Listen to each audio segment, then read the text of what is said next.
Mariska Hargitay is in this? What is going on? Prymalchaos. Hey guys, Prymalchaos here. Welcome to the channel. So a little bit about my background. I've always claimed to be a music fan. I've been actively a musician since I was 15 or 16. I'm now 46 years old, right? So I've been doing this a while. I'm not as good as I should be for being around that long. But look, I've always had, music's always been in the back of my mind. I've always listened to production because, you know, songwriting and all that sort of stuff is fascinating for me. I like the things I like, but I fell into this trap of not covering a lot of music, a lot of diverse music. I liked what I liked, and I liked, you know, listening to the things that I was familiar with that really tickled the part of my brain that I'm excited about.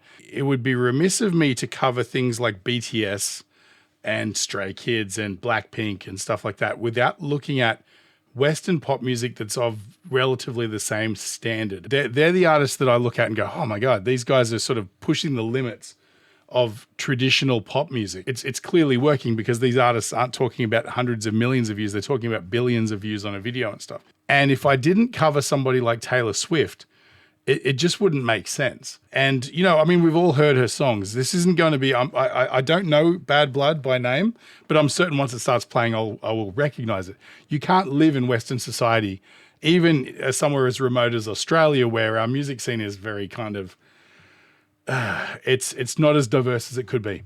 I feel like having heard songs in passing on the radio when you're at a cafe or, you know, in a shopping mall or something like that isn't the same as critically listening to it. So as much as this isn't going to be my first time hearing Taylor Swift, it'll definitely be my first time having a deep listen to what's going on. So in a way, it is definitely a reaction video, but just bear that in mind. Obviously, I don't think you'll find many reactors who've never heard Taylor Swift before, right? But I think as far as that goes, I'm probably as close as you're gonna get. I just wanted to say this video today is brought to you in part by Enchroma. They make glasses for colorblind people like myself. So if you or anyone you know might be colorblind, jump on the link in my description, take you to their website where you can get a free eye test, and you can find out if you have a deficiency, and if so, what kind. And while you're there, you can pick up a pair of glasses that'll help you see the world a little bit more like everyone else.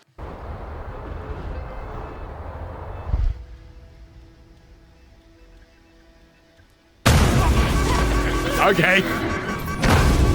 So that's how it's gonna be. All right.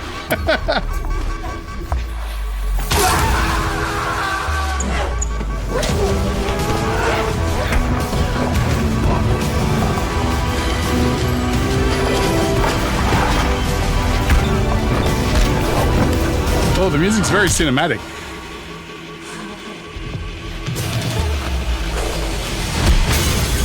Oh, the double cross. We got bad blood. You know it used to be mad love. Wow. So take a look what you've done. Cause baby, now we got bad blood. I have heard this song. Hey, I can't take it back. Look where I'm at. We was OG like DOC, remember that. My TOC was quite OD, ID my facts.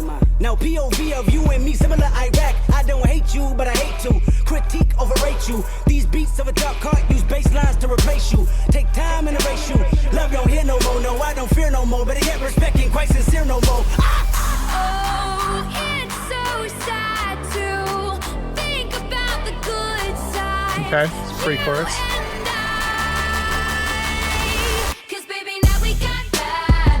Interesting, wow.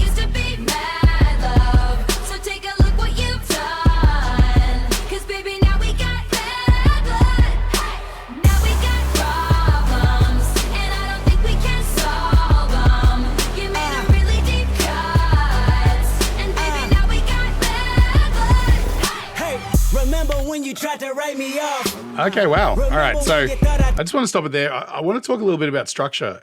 And this is an interesting one. I've been seeing a fair amount of this lately, and it's not that it's this whole nouveau concept, but it seems to be more important in modern times where people's attention spans are so TikTok, right? What I found interesting is we start, obviously there's all this ephemeral sort of scene setting music video stuff, which I'll get into later. But actually, one of the things that I noticed immediately, this feels very much like a K-pop video, like a BTS video, in that it's probably a little bit less disjointed, but the production value is insane. It's very cinematic. It switches between a whole bunch of very stylized motifs, which is really cool. But musically, let's talk musically. I wanted to say that starting with the hook is becoming more and more important in the way that people consume music. And what I mean by that, if you listen to where Taylor starts,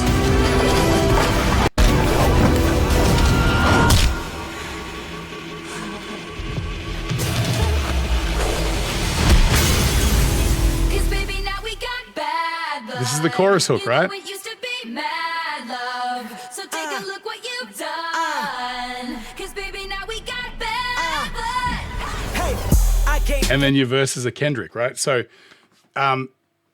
typically how you would, like a typical arrangement of a song is usually like a little bit of an intro.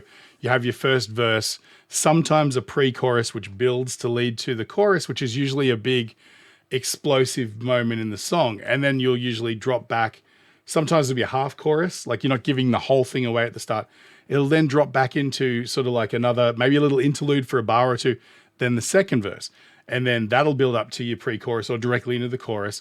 And then after that, you'll go to like a middle eight, which is like what they call a bridge, or a middle eight is like a chunk of the song 2/3 of the way through that brings it back down or takes it on a completely other musical sort of interlude, right? And then it'll jump back into another chorus and then another chorus. Usually it's repeated. And then you've got your outro, right? That's a standard song arrangement.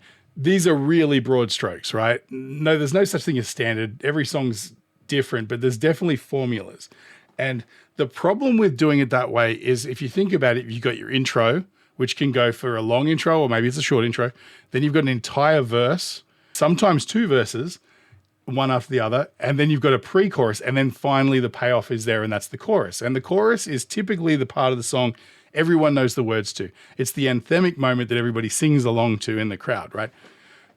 And so there was always like this concept in songwriting in popular music where if you haven't gotten to the chorus, and this is very radio play kind of thinking, if you haven't got to the chorus by like 30 seconds, or 40 seconds, you've lost because people don't have attention spans that long. And so unless you've got an incredible verse and an insane intro or something that really grabs your attention at the start, you're getting to the point where people are going to switch off the song or change channels before they get to that moment, that hook, right? And so in this case, you've got Taylor jamming out to the hook, a shortened, truncated version of the hook. So you, first of all, if this was on the radio, you wouldn't hear all of this cinematic stuff at the start. The song would just jump straight in. And then, so you're immediately catching going, oh, I think I've heard this song on TikTok, or I know this song from Taylor's albums or whatever. Then you'll go into a verse, which is Kendrick, which is in and of itself is kind of like a gear shift because you're like, oh, this is a different artist. It's a different voice. And now it's rapping. Then you got the it's so fancy, whatever that part is. Hang on. No, I don't fear no more, but I get respect ain't quite sincere no more. Oh, it's so sad to think about. This is your pre-chorus. And again, they're using EDM elements, like the kind of things they would use in a dance mix or like a DJ set, where it drops back to just like this hi-hat sort of, or whatever it is, like I guess it's like a filtered snare or something, like just marking time. You got this melodic thing she's singing, but obviously the song's dropped right back to nothing, so that when that chorus comes in, it's a moment of elevation, right?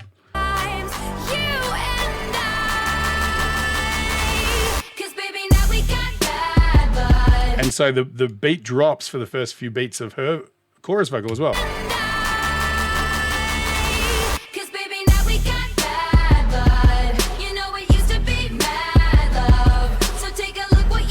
And it's just such a...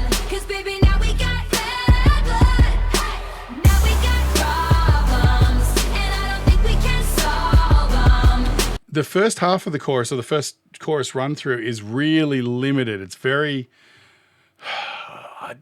As far as choruses go, it's subdued, right? It's got nothing going on under it. It's just her voice. Is it layered? Yeah, she got some harmonies and stuff in there. And now we got some sub noises coming in, like low synth parts to sort of underpin it, give it a little bit more range.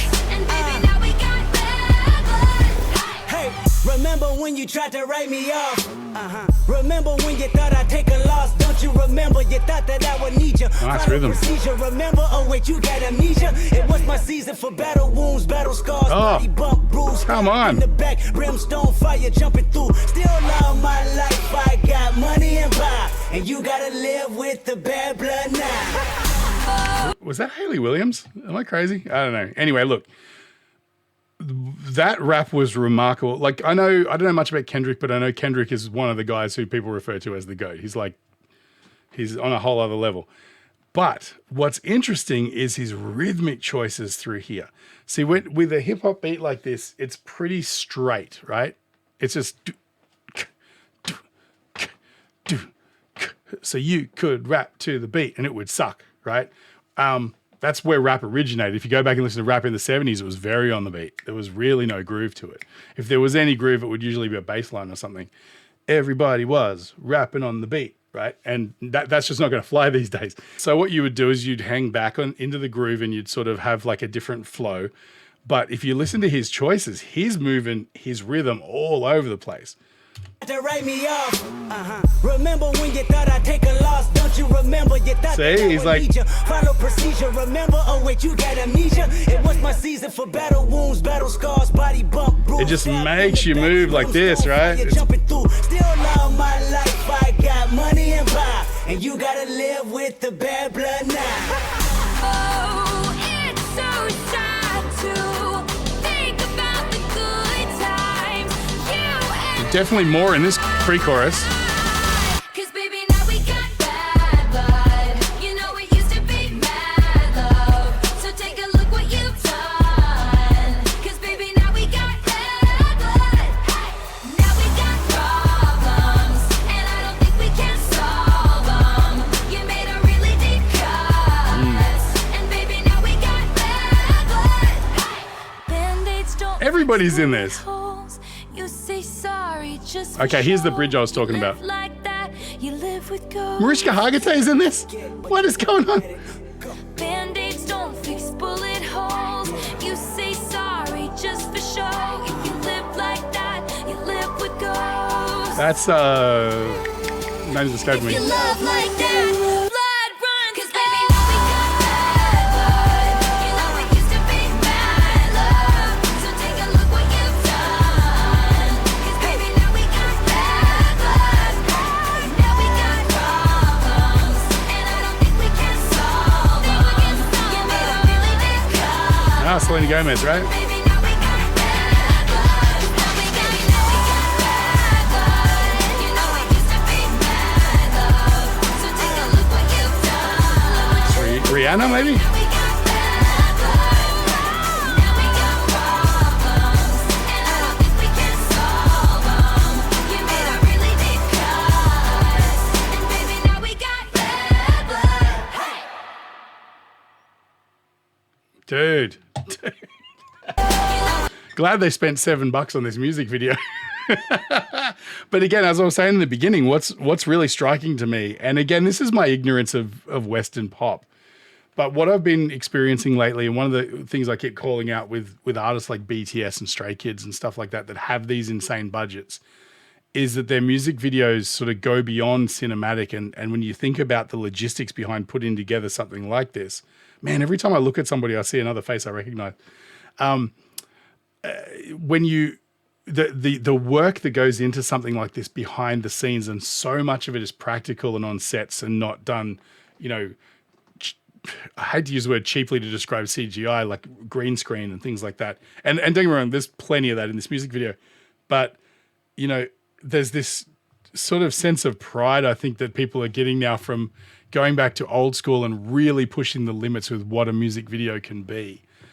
And, you know, throwing an entire bank's worth of cash at it, because your music video has to make a statement. And at the end of the day, what has this had, like 1.5 billion views? Like, it was worth every penny.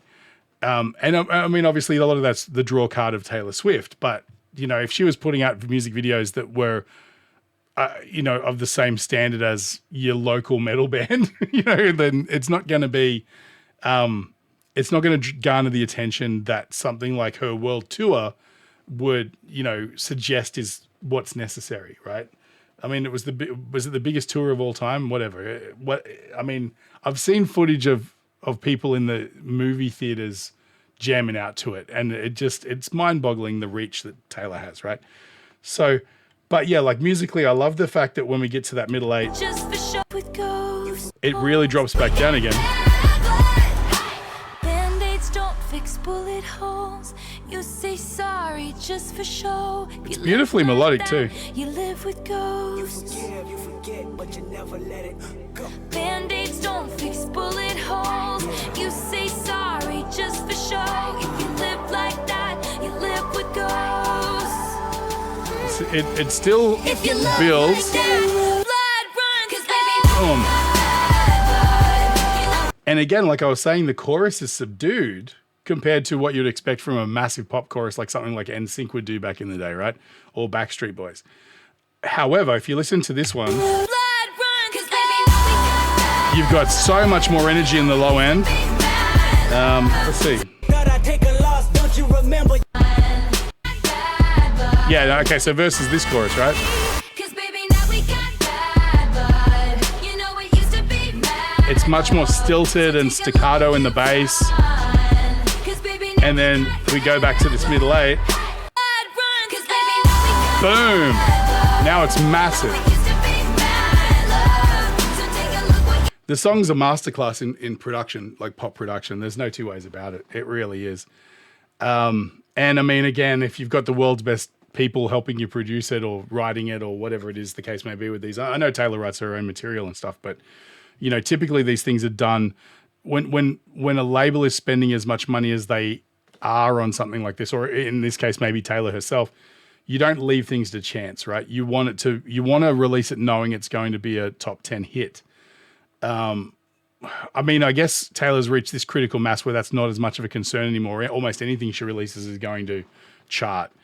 But the way the process is done is that you don't hedge your bets, right? You hedge your bets. You have like the best possible people in the room working on the track and working on the production. You don't get some new guy who's unquantified, or unless there's a buzz around that person or something like that.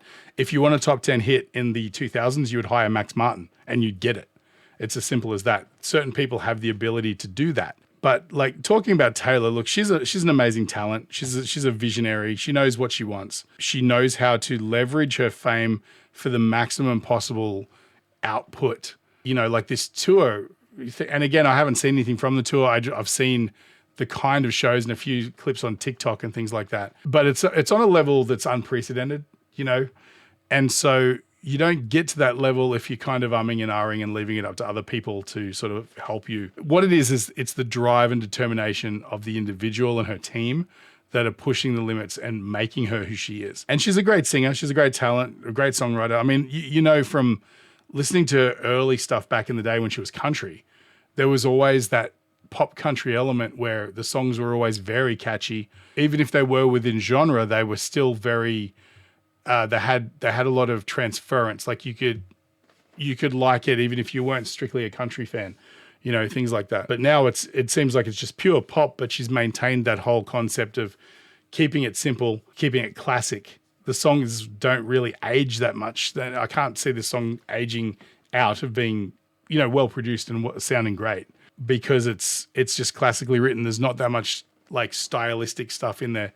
I mean, the production, maybe like the drum grooves and things like that, and the bass lines and the synths. It's still going to always be that sort of classic jam. Man, okay. So did I just become a Taylor Swift fan? Maybe. There might be more down this avenue for me to, you know, to sort of dive into and sort of get a taste for. So if you think, look, I like this song because it has a little bit of a harder edge to it, right? I like that it's a little bit, like I always say this with artists like BTS and things like that. Like Dynamite was a great song, but it wasn't really my thing because I like my pop edgy. I like songs like Mic Drop and stuff that have got that sort of pop, I keep saying edginess, but I don't know another adjective for it. Like there's a certain drama to it and like an energy, like it's aggressive. That's the kind of pop music I like. And this has that a little bit. It's got enough of it for me to really engage with it. And I like that. So anything else that she's got that kind of might have that sort of energy, let me know. I'd love to see more of it. But Look, I hope this wasn't too painful for all you Swifties out there. 46-year-old man telling you all you needed to know about Taylor Swift. I understand the irony, right? Yeah, look, if you feel like I've brightened your day at all, or if you feel like you enjoyed this, feel free to support the channel. Just buy me a coffee. I'll leave a link in the description. Also, like, share, follow, subscribe. Add this to whatever Discord servers you may be following that might appreciate it. I'd appreciate that also. And yeah, just remember to stay primal, and I'll catch you in the next one.